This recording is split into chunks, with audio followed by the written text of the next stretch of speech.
Mummy స్కూల్కి వెళ్ళేది, లేట్గా వచ్చేది. మరి మా తాతయ్య కూడా ఉండేవారు కాదు. మా అమ్మ చిన్నప్పటి నుంచే నాన్న ఇది రెడీ కట్టుకుని ఆమెకి ఏది వస్తే అది తీసి ఇది చదువు నాన్న, ఇది చదువు అని చదివించుకునేది. నాకు కావాల్సిన ఏంటి ఏమైనా చేసి పెట్టేది. నేను తినకపోతే ఆమె అస్సలు బాగుండేది కదా. తినే వరకు వెళ్ళేది పాప, సోన్ పాప తప్పించి ఇంకో మాట పిలిచేది కదా. తిని పాప తిను, ఇంకా తినకుంటున్నానేంటి తిను. మా అమ్మ మా నాన్నకైనా వాళ్ళు వేరే ఊళ్ళో ఉన్నా, మమ్మీ స్కూల్కి వెళ్ళిపోయినా నేను ఉన్నానంటే మరి మా అమ్మమ్మ చూసేది, మా పెద్దమ్మ మామయ్య అందరూ చూసేవాళ్ళు. చిన్నప్పుడు చాలా ప్రేమ ఉండేవాళ్ళు, చూసేవాళ్ళు. బాగుండేది ఆ రోజులన్నీ మళ్ళీ రావు. ఇంకా చాలా ప్రేమగా ఉండేది. ఫుడ్ తినే వరకు ఆమె ఇచ్చేది. స్కూల్కి వెళ్ళి కొంచెం లేట్ అయినా వాళ్ళకి కనిపిస్తే మా సోన్ పాప ఇంకా రాలేదు, ఎక్కడికి వెళ్ళిందో నేను వచ్చే వరకు, నేను కనిపించే వరకు అడుగుతానే ఉండేది. ఎవరైనా మా తమ్ముడు మా చెల్లి ఎవరు కనిపించిన డేవిడ్ రాలేదేంటి, ప్రియా రాలేదు, ఇస్తే రాలేదు, ఇస్తే కనిపించలేదేంటి, కుమారి ఇంకా ఊరి నుంచి రాలేదేంటి అని. ఇంకా నేను డిగ్రీకి వచ్చే వరకు కూడా అన్నం తినే వరకు ఇచ్చేది. కాలేజ్ నుంచి వచ్చి మధ్యాహ్నం పడుకున్నా లేపి తినమ్మా తిను అని మాట్లాడేది. నా పెళ్లి విషయంలో కూడా చాలా, ఎవరి పెళ్ళికి అసలు మా అమ్మమ్మ రాదు, నా పెళ్ళికే వచ్చింది. నా పెళ్లి చూడ ఎంగేజ్మెంట్కి, నా పెళ్ళికి, రిసెప్షన్కి అన్నింటిలో ఉంది. నాకు చాలా ఆనందంగా అనిపించింది. నేనేం తిన్నా కూడా మాతో సమానంగా శనివారం రాత్రి మేము బిర్యానీ తీసుకొచ్చుకునేవాళ్ళం.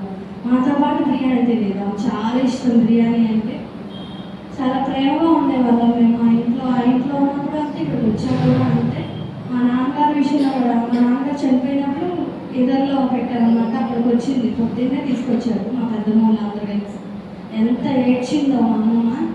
అల్లుడిని కూడా బాగా చూసేది. మా నాన్నగారు బయట ఉన్న లోపలికి ఈ కోరేసి ఇల్లు లోపలికి నీళ్ళు ఇవ్వు అది అని మాట్లాడేది. మర్యాదగా ఉండేది ఎవరినైనా. నాకైతే చాలా ప్రేమగా ఉండేది. పెళ్లి మా మమ్మీ కొట్టినా కూడా అసలు ఊరుకునేది కదా. ఎవరు కొట్టినా అతికి నా పిల్లలు కొట్టద్దు తిట్టద్దు అని ఎంతో ప్రేమగా ఉండేది. నా తాతయ్య కొట్టినా కూడా అడ్డుపడేది చాలాసార్లు. ఎవరిని కొట్టని ఇచ్చేది కదా. చిన్నప్పుడు ఎక్కువ అందరికంటే నాకే అనుబంధం ఎక్కువ. అందరికంటే నేను ఎక్కువ ఉండేదాన్ని కదా. మరి మా పేదరిక పరిస్థితులైనా మేము అక్కడ ఉన్న ఈ రోజులో ఉన్నామంటే మా అమ్మమ్మ మా తాతయ్య పెంచుకోమని చెప్పారు మా మమ్మీని. మా మమ్మీ పెంచుకుంది, మా అమ్మమ్మ చూసేది. మా అమ్మ ఉండేది కాదు, స్నానం చేయించి అన్నం పెట్టి స్కూల్కి పంపించి, క్యారేజ్ కూడా అన్నం కూడా కలిపి మళ్ళీ తినేదాన్ని కదా కలిపి బాక్స్లో పెట్టేది. చాలా ప్రేమ మా ఇంట్లో. మా ఆయన కూడా అసలు వచ్చాక బాబు అనేది నా భర్తను కూడా చాలా ప్రేమగా చూశారు. మా ఆయన కూడా మరి మేము చర్చికి వెళ్ళిపోయినప్పుడు ఆయనే ఉన్నాడు. మా అమ్మగారు అని కనిపెట్టుకుని మేము చూసాము. మా ఇక్కడికి వచ్చిన అక్కడ ఉన్న అమ్మమ్మ మేము ఏ రోజు విడిచిపెట్టలేదు, ఎంతో ప్రేమగా చూసాము. అమ్మ మమ్మల్ని అలాగే ప్రేమించింది. మా అమ్మనైతే ఎక్కువ కలవచ్చేది, కుమారి కుమారి కుమారి అనేది.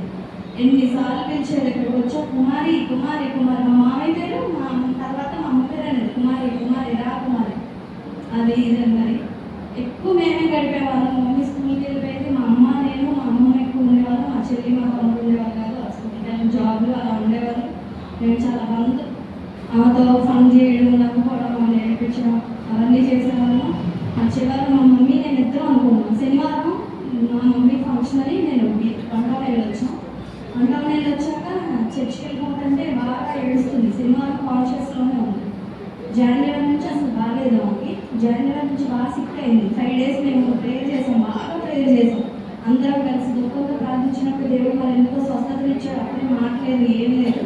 కానీ దేవుడు స్వస్థత ఇచ్చాడు. మళ్ళీ మాట్లాడింది. అప్పుడు కూడా బాగున్నావా, నేను పద్దాకి ఇది అడిగాను, బాగున్నావా అమ్మ, బాగున్నా అంటే బాగున్నా అనేది చెప్పింది. 5 days బాగానే ప్రార్థించగానే దేవుడు స్వస్థత ఇచ్చాడు. కోలుకుంది, అంతా బాగానే ఉంది. మళ్ళీ ఏమైందో ఫిబ్రవరి నుంచి అప్పుడు మాట్లాడలేదు, చూపు కూడా అసలు గుర్తుపట్టలేదు, ఎవరిని అసలు కాన్షియస్లో లేదు. శనివారం మాత్రం ఎందుకో మా మమ్మీ చర్చికి వెళ్ళిపోవడం అంటే మరి ఏడ్చింది, బాగా గాయాలు అయిపోయింది. అసలు నాకు తెలియదు ఆ వారం కొంచెం ఎంతో దుఃఖపడేదేమో, అదేం తెలియదు. మొత్తం ఎప్పుడు నిద్ర మొత్తంలోనే ఉంది జనవరి అంతా. ఫుడ్ అయితే తినేది ఆమె అసలు చచ్చిపోయే వరకు ఆమె డైజెషన్ సిస్టమ్ కూడా ఎంత కూడా పాడవలేదు. ఏ విషయంలో కూడా ఆమె సిక్కోలేదు. ఆ శరీరపరంగా గాయాలేమి అది ఒక్కటే కానీ ఇంకేం లేదు. మరి ఏంటంటే చర్చికి వెళ్ళొద్దని ఏడ్చిందంట. మమ్మీ నేను ఉండిపోతాలే అన్న. నేను కూడా దగ్గరికి వెళ్ళి ఏడ్చాను అమ్మ అని. ఏడిస్తే నా చేయి పట్టుకుని ఆమె కూడా ఏడ్చింది.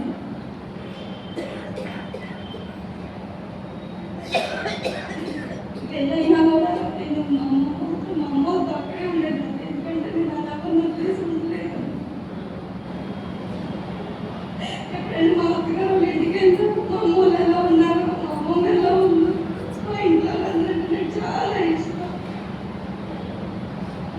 అలా ఏడ్చుకునేదాన్ని. బాగా బాధ అనిపించింది. సినిమాలో నా చేపట్టుకుని ఏడ్చింది, నేను ఏడ్చాను.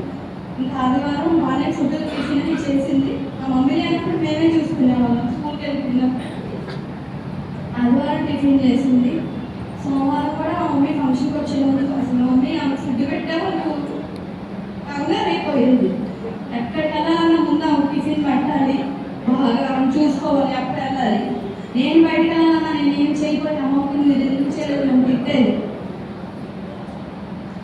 అయినా కూడా మరి మేము అన్నీ చేసి ఎక్కడికి వెళ్ళాలనుకున్నా వెళ్ళేవాళ్ళం. ఆ రోజు సోమవారం ఫంక్షన్కి వెళ్ళే ముందు అన్నీ చేసి చూసి ఫంక్షన్కి వెళ్ళాం. మంగళవారం నేనే లేపు చూశాను. అక్కడ కన్ను దగ్గర కూడా గాయం అయిపోయింది.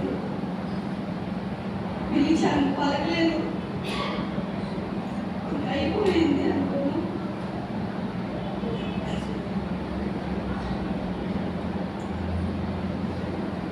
మా ఇంటికి వచ్చినప్పుడు అపార్ట్మెంట్కి వచ్చాను, మాతో పాటు వచ్చేసింది. నేనే తీసుకొచ్చాను. నాకు చాలా ఏడుపు వచ్చింది. ఎందుకు అయిపోయిందో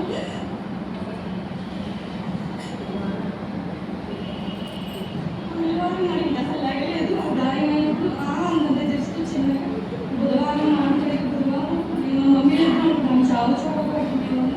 మా అక్కని మరి వాళ్ళ కోసమే ముద్ర అలా ఉంచుకుందేమో అది రాలేదు. ఇంకా అందరూ చూసేపోతుంది. మా పెద్దమ్మ మా అక్క మా నిక్కీని కూడా ఇంకా అందరినీ ప్రేమించేది. ఆ పుట్టోడు చిన్నోడి రియాన్ బాబుని కూడా అందరినీ మన వాళ్ళందరూ బాగా చూసేది. వాళ్ళందరూ వచ్చాక ఇంకా మరి ఊరు వదిలేసింది. నాకు చూసి చెప్పింది అంత దుఃఖపడ్డాం. మనం వెళ్ళిపోయింది. తర్వాత మా అమ్మ కూడా అందరికీ పడింది. దేవుడైనా మమ్మల్ని విడిచిపెట్టలేదు. మమ్మల్ని ఎంతో స్వస్థపరిచాడు. హాస్పిటల్ నుంచి క్షేమంగా తీసుకొచ్చాడు. దేవుని పొందడానికి.